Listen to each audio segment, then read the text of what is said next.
তো দালাল আপনাদেরকে কি বলছিল, কত লাখ টাকা করে নিছে? আমাদের 4 লাখ টাকা করে নিছে, নিয়ে বলছে যে যাইয়া সাথে সাথে আপনারা সপ্তাহখানির ভিতরে আপনার আকামার নাম্বারটা উঠবো, আসা যাওয়ার পরে আপনার জয়েন করে নেবেন। মাসে কত টাকা ইনকাম করবেন? মাসে কইছিল 1500 রিয়াল 1800 রিয়াল বেতন পড়বে, 10 ঘন্টা ডিউটি। আসার পরে শালা 2 দিন পর খানাই দেয় নাই, আর দালালে ফোন দিয়ে ফোনই ধরে না।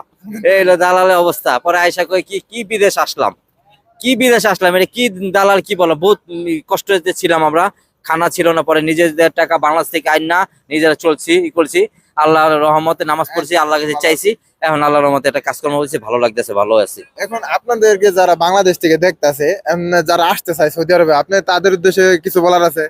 আসেন না, আপনারা আসবেন, আসবেন প্রবাসী হন, আপনারা স্বপ্ন পূরণ করেন, কিন্তু মাধ্যম দিয়ে আসছেন, ভালো মাধ্যম ভালো দিয়ে আসবেন, মাধ্যম ভালো দিয়ে মাধ্যম আসছেন। দিয়া ভালো লোকের সাথে আসবেন। আসবেন। এমন লোকের সাথে আসেন না এখানের দালালরা আপনার আইনা সাথে সাথে চলে যাবো গা। আমরা শুকরিয়া আদায় করি, আমরা কামাল ভাইয়ের মাধ্যমে আসছি, উনি খুব ভালো লোক, আমরা খুব ভালো আছি ইনশাল্লাহ।